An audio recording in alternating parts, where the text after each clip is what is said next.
देवगढ़ नाम के गांव में नदी किनारे बसे पुराने से हवेली नुमा मकान में शांति देवी अपने बेटे अनिकेत और बेटी अमायरा के साथ रहती थी।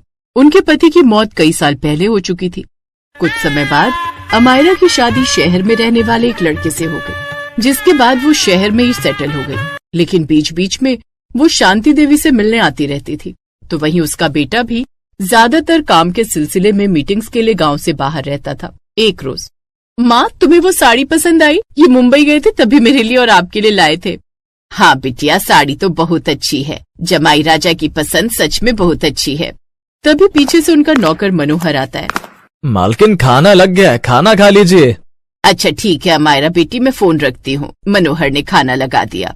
तभी अनिकेत और शांति देवी खाने की टेबल पर आ जाते हैं, जहाँ मनोहर ने कई तरह की डिश उनके लिए बनाकर रखी हुई थी। वाह मनोहर काका, आज भी आपके हाथों में वही स्वाद है जो हम बचपन से खाते आए हैं। क्या कमाल का खाना बनाते हैं आप। हाँ अनिकेत, ये बात तो है। और खासकर ये कोफ्ते की सब्जी तो तेरे बाबा को भी बड़ी पसंद थी मनोहर के हाथ की। वो हर दूसरे दिन ये सब यही बनाने के लिए बोलते थे। ठीक कहा मालकिन, मुझे आज भी याद है जब मालिक ने पहले दिन मेरे हाथ की बनी कोफ्ते की सब्जी खाई थी तो उन्होंने खुश होकर मुझे गले से लगा लिया था। एक नौकर को इतना सम्मान सिर्फ इसी घर में मिल सकता है, और यही कारण है शायद कि मैंने इतनी जगह नौकरी की थी, लेकिन जब से यहाँ आया तो यहीं का होकर रह गया। तो जैसे भरोसेमंद नौकर भी तो बड़ी ही किस्मत वालों को मिलते हैं। मनोहर को कई साल हो गए थे उनके यहाँ काम करते हुए। साथ ही वो काफी ईमानदार और काफी भरोसेमंद इंसान भी था, इसलिए शांति देवी ने उसे कभी भी वहाँ से नहीं निकाला। फिर एक रोज, मालकिन गांव से मेरी घरवाली का फोन आया है। मेरे बेटे की तबीयत खराब है, इसीलिए मुझे अपने गांव जाना होगा।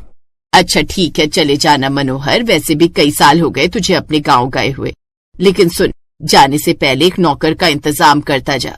तू तो जानता है मेरी उम्र ढल चुकी है, शरीर कमजोर होता जा रहा है।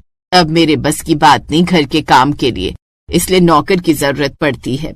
ठीक है मालकिन, मेरे एक दोस्त का बेटा है जो काफी समय से नौकरी ढूंढ रहा है, मैं उसे यहाँ भेज दूंगा। फिर मनोहर अगले दिन ही अपने गांव के लिए निकल जाता है और फिर उसी शाम दरवाजे पर दस्तक हुई। शांति देवी ने दरवाजा खोला तो सामने एक दुबला पतला पर बहुत ही चतुर सी आंखों वाला युवक खड़ा था। मालकिन मेरा नाम गोपाल है, गांव से आया हूँ, काम की तलाश है। मनोहर काका ने आपके यहाँ भेजा है। अच्छा हाँ। शांति देवी को वो मासूम लगा, पर वो नहीं जानती थी कि उसकी आंखों में चमक मासूमियत की नहीं बल्कि लालच की थी। ठीक है बेटा, काम अच्छे से करना। फिर गोपाल ने मीठी मुस्कान दी। गोपाल अपने कपड़ों की गठरी लेकर हवेली के अंदर प्रवेश हो गया। वो बड़ी हवेली और उसमें रखे महंगे सामान को देखकर ही पैसों का अंदाजा लगा चुका था। हवेली बड़ी थी, कमरे अधिक। गोपाल, तुम्हारा कमरा वहाँ है, तुम अपना सामान वहाँ रख दो। जी मालकिन। वैसे एक बात कहूँ मालकिन, आप मेरी माँ जैसी है मालकिन। ये सुनकर शांति देवी ने उसके सिर पर हाथ रखा।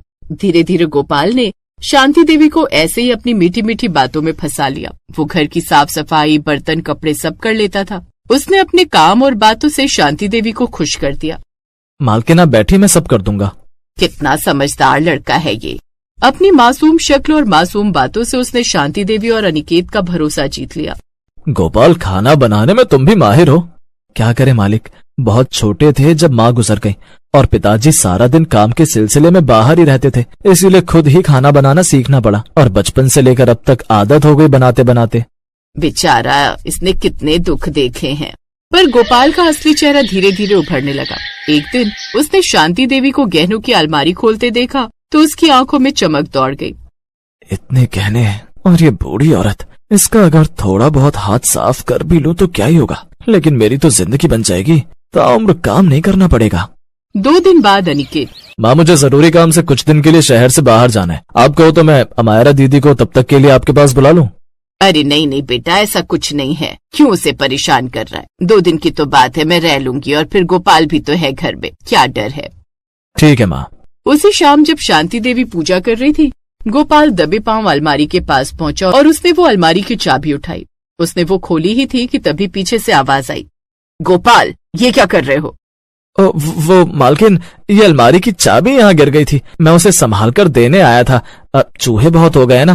फिर शांति देवी को शक हुआ, पर उन्होंने कुछ नहीं कहा। उन्होंने बस चाबी उठाई और कमरे से बाहर चली गई।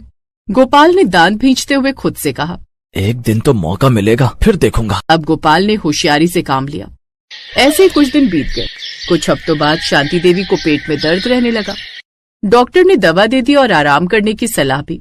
अब पूरे घर की जिम्मेदारी गोपाल पर थी और इसी का उसने फायदा उठाना शुरू किया। अब राशन सब्जी सब खुद लाने लगा, जिसका फायदा उठाते हुए वो घटिया और सस्ता राशन ले आता और उसमें से पैसे बचा लेता। दूध लेने जाता तो उसमें दूध की जगह पानी मिला देता और बाकी पैसे जेब में डाल लेता। सब्जी लेने जाता तो सस्ती सड़ी गली सब्जियां ले आता। ऐसे ही हर जगह से थोड़ा थोड़ा मिलाकर बहुत कमा रहा था। लेकिन एक शाम शांति देवी की बेटी अमायरा शहर से आई। वो तेज दिमाग वाली महिला थी। माँ, तुम्हारी तबीयत खराब थी और तुमने मुझे बताया भी नहीं।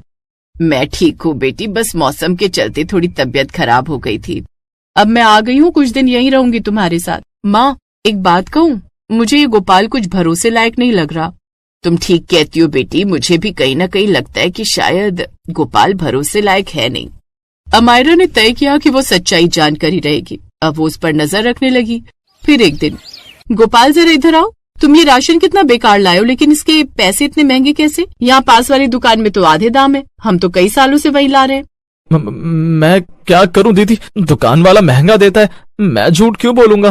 अच्छा ठीक है, अब जाओ यहाँ से। वो तो वहाँ से चला गया, लेकिन फिर अमायरा उसी दुकान में गई। दुकानदार ने बताया कि गोपाल महीनों से कम दाम में ले जा रहा है राशन। अमायरा और शांति देवी सतर्क हो गई और अब उन्होंने एक कैमरा खरीदकर घर में छुपा दिया ताकि गोपाल की हरकत पकड़ी जा सके। अगले ही दिन जब घर में कोई नहीं था, गोपाल कमरे में आया। उसने अलमारी खोली और गहनों की डिब्बी उठाई। आज तो सब ले जाऊंगा, फिर सारी उम्र कोई नौकरी नहीं करनी पड़ेगी। वो मौके का फायदा उठाकर गहने चुराने वाला था कि तभी, बस बहुत हुआ, बहुत लूट लिया तुमने इस घर को। तभी उस जोरदार आवाज ने उसे चौंका दिया।